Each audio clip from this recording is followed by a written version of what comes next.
Elon Musk thought the future was already decided. Battery-powered electric cars, giant factories, millions of charging stations. A world where gasoline slowly disappears and every road eventually belongs to EV. For years, it looked like Tesla had already won. And then Toyota said something that sounded completely insane. They hinted at a car that could run on water, not gasoline, not diesel, not even traditional electricity. Water at first, most people laughed it off, because the internet has seen this story before. Every few years, someone appears claiming they invented a water-powered engine, and almost every single time, the story collapses into fraud, conspiracy theories, or impossible science. But this time felt different, because this wasn't a random inventor filming in a garage. This was Toyota. One of the largest car companies on Earth. And when Toyota started quietly investing billions into hydrogen technology while the rest of the world raced toward batteries, people started asking uncomfortable questions. The scary part for Tesla is that Toyota may not even need hydrogen cars to dominate first. They just need batteries to stumble. And lately, cracks have already started appearing. Across Europe and North America, governments are realizing how difficult it is to rebuild entire electric grids fast enough for a fully electric future. Charging infrastructure is expensive. Rural areas remain underserved. And during extreme weather, power demand spikes hard enough to stress entire systems. Then there's the supply chain problem. Lithium, nickel, cobalt, the materials needed for modern batteries, are becoming geopolitical weapons. Countries are fighting for mining rights. Manufacturers are scrambling for supply contracts. Prices swing wildly depending on global tensions. And the deeper automakers look into scaling EV production for billions of people. The more complicated the math becomes, Toyota saw those warning signs early. That's why, while competitors chased larger and larger battery packs, Toyota kept investing in hybrids. At first, critics mocked them for it, but hybrids quietly became one of the smartest transition technologies on the planet. No charging anxiety, lower emissions, smaller batteries, less pressure on infrastructure. Toyota sold millions of them while the world argued online about whether EVs or gasoline cars would win, and in the background, hydrogen research never stopped. That's the important part. Most people think Toyota suddenly became interested in hydrogen recently. They didn't. They've been working on it for decades, long before Tesla became a household name, long before governments started banning combustion engines. Toyota engineers were already experimenting with fuel cells in the 1990s, trying to solve one what if Toyota saw something coming that Tesla didn't. The strange part is that Toyota never fully explained the idea in the way headlines made it sound. The phrase water-powered car spread everywhere online, but buried underneath the hype was something much more serious. And potentially much more disruptive, because Toyota wasn't actually trying to burn water inside an engine. They were trying to use water to unlock hydrogen, and that tiny distinction changes everything. See, water itself isn't fuel. Scientists have known that forever. You can't just pour water into a car and drive across the country. Physics doesn't work like that.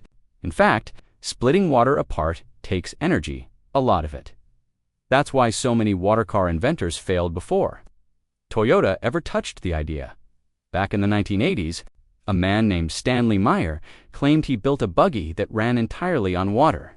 The story exploded across television and newspapers. People called him a genius. Some even believed oil companies wanted him silenced. But the technology never held up under scientific testing. Years later, courts ruled it was fraud. Then came more inventors, more promises, more headlines. A company claimed they had a machine that could turn water into fuel for cars. Another promised motorcycles that could travel hundreds of miles using only a tiny bottle of water. Investors poured in money. Governments showed interest. Media coverage exploded, and almost every story ended the same way. No proof, no working technology, no revolution. Which is exactly why Toyota, entering the conversation, shocked people.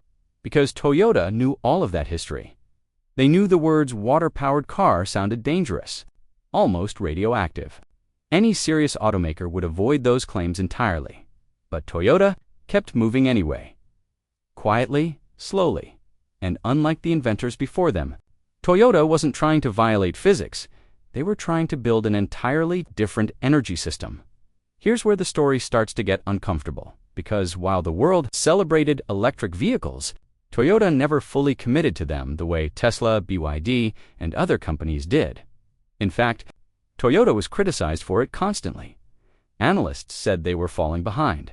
Environmental groups accused them of delaying progress. Investors questioned whether Toyota had completely misunderstood the future. Meanwhile, Tesla became the most valuable car company in the world.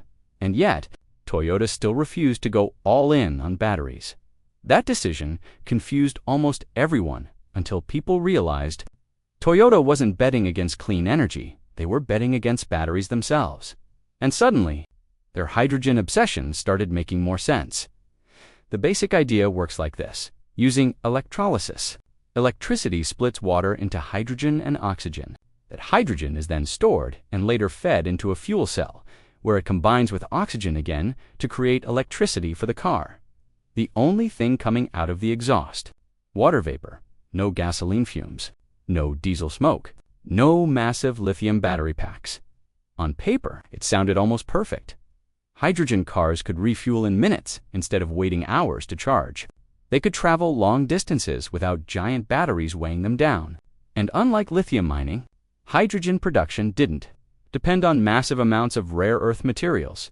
Toyota believed this could solve one of the biggest hidden problems in the EV revolution, because electric cars may be clean to drive, but building millions of giant batteries creates its own environmental cost. And this is the part most people never think about. Lithium extraction damages ecosystems. Battery production requires enormous energy. Supply chains depend heavily on mining operations concentrated in only a few regions of the world. Toyota looked at all of that and made a dangerous decision. Instead of following Tesla's roadmap, they chose to build a completely different future. But this only matters once you see the problem that nearly killed hydrogen before it even started. Infrastructure. Hydrogen sounds amazing until you actually try to use it at scale. The gas is difficult to transport, difficult to store, expensive to produce. And without fueling stations, hydrogen cars become almost useless outside a few cities. That's the reason battery EVs surged ahead. Electricity already existed. Everywhere, hydrogen didn't. For a while, it looked like Toyota had backed the wrong horse entirely. Tesla kept growing. China flooded the market with affordable EVs. Governments around the world started banning future gasoline engines. Battery technology improved every year. Hydrogen looked slow, expensive, outdated, and yet Toyota kept investing billions anyway. Not just into cars, into factories, fuel systems, commercial trucks, power generators, entire hydrogen ecosystems. That's when people realized Toyota's real plan had never been about passenger cars alone. They were thinking much bigger. Imagine a future where hydrogen powers buses, cargo ships, factories, data centers, and entire city grids. Suddenly, hydrogen stops competing with electric cars directly and starts becoming something else entirely: an alternative energy. Infrastructure.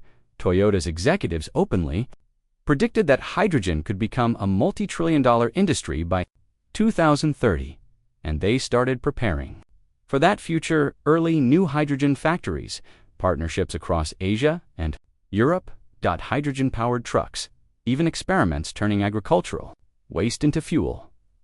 The strategy sounded almost crazy compared to Tesla's laser focus on batteries. But Toyota wasn't trying to win quickly. They were trying to survive longer.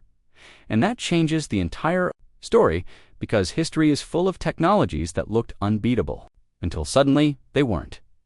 BlackBerry dominated phones before smartphones. Exploded. Blockbuster laughed at streaming. Before Netflix took over entertainment, what if batteries eventually hit a wall nobody expects? That's the possibility Toyota seems obsessed with.